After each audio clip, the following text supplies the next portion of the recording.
Som Nona Kareva a som z Burlesk Brno aka Bubr.cz. Okay, so are you guys ready? Make a big drum roll for the winner of Bohemian Princess, and it is Nona Kareva.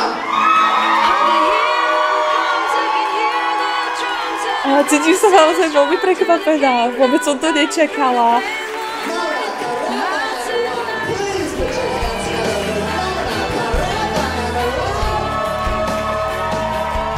Môj akt odrážal to, ako má človek na sebe svoje brnenie, ktoré odráža rôzne záležitosti, ktoré stretávame denne, rôzne narážky, problémy, ktoré sa potom brnení sklznú. Ale pod ním sa nachádza krásna, citlivá osoba, ktorá môže ísť na povrch a v mojom prípade vďaka burleske.